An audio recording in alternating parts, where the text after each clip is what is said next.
Hermanos, hoy la palabra de Dios nos hace pensar en nuestra vida presente en relación a las promesas de Dios, en relación a nuestra fe y en relación al sentido que toda nuestra vida tiene que tener en Dios. Entramos en la carta de San Pablo a los cristianos de Corinto, en el capítulo 7, y después que el apóstol ha hecho, como siempre, una introducción de la carta, ha tratado temas que él creía importantes, inclusive un tema grave que había en esa comunidad. En esta sección parece que empieza a responder alguna pregunta que le habrían enviado, porque dice: con respecto a esto, mi opinión es tal y cual. Y aquí es en el estado de las personas, la perícopa de hoy, para lo cual nosotros, si queremos también entender el pensamiento de Pablo, porque acá evidentemente que el núcleo es lo que manda nuestro Señor Jesucristo, y después también hay un consejo de Pablo en relación a la pregunta que le hacen, evidentemente, y a relación también de la relación que él tenía con esa comunidad concreta. Entonces, también como lectura espiritual, por ahí viene bien leer todo el capítulo 7 de esta primera carta de San Pablo a los Corintios. Pero bueno, sintetizando, los estados de vida: el matrimonio, el soltero y los viudos.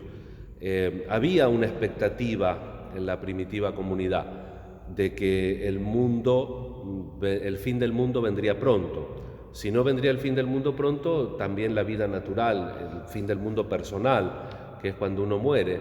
Y por lo tanto había que las cosas en la vida habría que ponerlas en función del Evangelio y en función de Jesucristo. Entonces, de alguna manera, lo que hace el apóstol es decir: el que esté casado, que siga casado; el que es viudo, que siga viudo, que era como una institución, la viudez en la primitiva iglesia; y el soltero, que si quiere casarse, que se case, que el Señor no ha dado precepto de él. Él recomienda que queden solteros, dice, como él también, el propio Pablo, había pedido para sí la soltería en el sentido de una consagración, no soltero aburrido o no soltero porque no consiguió candidata, sino que soltero porque quiso consagrar su vida a Dios. Y lo pone en esa funcionalidad, porque dice que los casados, ojalá que fuera así, ¿no? Tratan de agradarse mutuamente.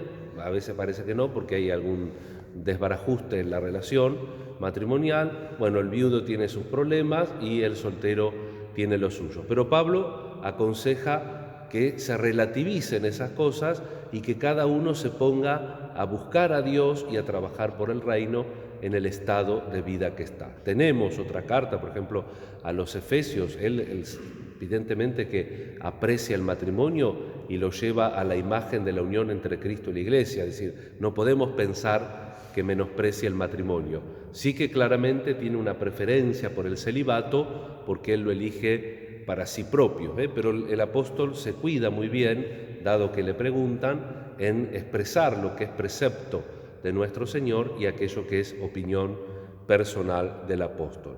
Pero bueno, quedémonos con lo esencial.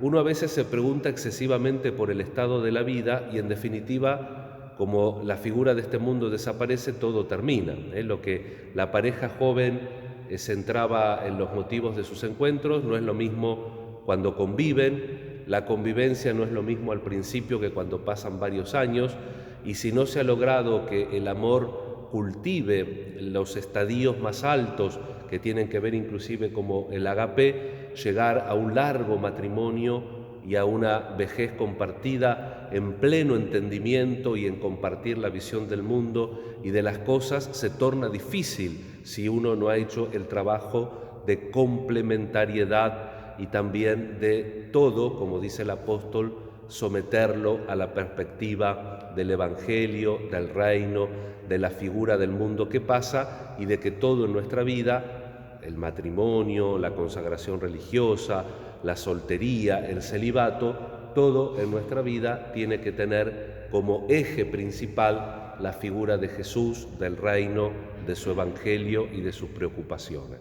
Y un poquito podríamos decir lo mismo, volvemos a remeditar en este ciclo de la semana las bienaventuranzas, en la perspectiva de San Lucas. San Lucas no viene de la cultura propiamente hebrea y por tanto también su ministerio está dirigido a ser un evangelio más accesible a la mentalidad helena, a la mentalidad griega, y por eso el evangelio de Lucas no lo sitúa en la montaña, como seguramente por la topografía del lugar sucedió, sino que lo sitúa en el llano, el sermón del llano.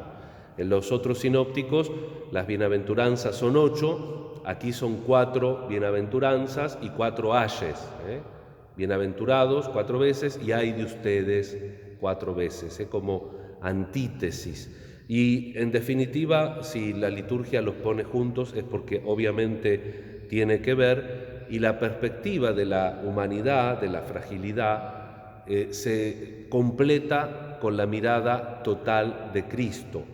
Bienaventurados los que tienen hambre, los que lloran, los que son perseguidos a causa de la justicia porque los insultan, los proclives a de alguna manera padecer por el mundo y por la realidad. Dice Jesús que hay que alegrarse por esa situación porque quiere decir que uno va por el mal camino. Pero hay de los que se sienten satisfechos solamente con las cosas de este mundo. No podemos tener solamente la perspectiva de lo material, sino que tenemos que abrir el horizonte de nuestra vida a lo sobrenatural. Vamos a pedir esto sencillamente con fe, lo tenemos meditado, es decir, la liturgia nos muestra el núcleo del Evangelio y la historia de la primitiva Iglesia desde diversas perspectivas a través de las distintas formas del año litúrgico. Pero nosotros en la celebración litúrgica, en la misa, hacemos presente hoy, esa palabra se nos dice para nosotros, para que nos estimulemos a elegir el estado de vida y sin desánimo trabajar por lo que el Señor nos pide en el aquí y en el ahora de nuestra existencia. Como ese humilde jesuita, Pedro Claver, que viene de España a un clima tan caluroso y tan húmedo como era el de Cartagena. El convento está situado cerquita del puerto, a metros del puerto, y él toda su vida en ese convento tenía su habitación con la ventanita mirando a que llegara el barco con ese tremendo tráfico de esclavos que había en el siglo XVII en Cartagena de India, y tenía un grupo de gente que iba a hacerle los primeros auxilios. Muchos se quedaban un tiempo en Cartagena hasta que eran vendidos y llevados a otros lados, y él hablaba su lengua, los catequizaba y también les preguntaba si querían bautizar, y a mansalva bautizaban. En el patio del monasterio hay un aljibe donde él bautizaba, ponía a los varones de un lado, que los llamaba José, y a las mujeres del otro, todas María, todos José, todas María. Dicen que en esa época de San Pedro Claver la mayor parte de la población se llamaba María y José, porque él bautizaba a todo el mundo y dedicó su vida humanizando a personas que por los contextos históricos y por absolutizar valores que no hay que absolutizar habían devenido en objeto. Por eso él es el patrono de los negros, de los africanos o etíopes, como se decía en ese momento. Él es el patrono de los derechos humanos. ¿Por qué? Porque desde su humilde vida, desde su humilde convento, hizo todo lo posible y se consagró para darle dignidad a estos desde su estado de vida, que era el celibato, pero la elección de Jesucristo y de su reino. Y por último, recordar que San Pedro Claver nos anima a todos a hacer lo pequeño que podamos hacer, pero con el corazón realmente puesto en Jesús, para que el Señor multiplique nuestra tarea y sobre todo le dé sentido a la vida. No importa que nosotros hagamos un gran descubrimiento o hagamos una hazaña impresionante, importa que vivamos nuestra vida con un sentido total y plenamente cristiano, para que la vida nuestra tenga un sentido y tenga una fecundidad en la historia. Nos encomendamos también a Pedro Claver porque, como escuchamos en la reseña al principio de la misa, murió de la peste. Entonces también que Él interceda en este tiempo y sobre todo, como era costumbre en esa época, para que veamos en la peste, en el trato inhumano a otros seres humanos, veamos la necesidad que todos tenemos de una auténtica vuelta a Dios y de una sincera conversión. Pidámoslo para nosotros y para todos. Que así sea.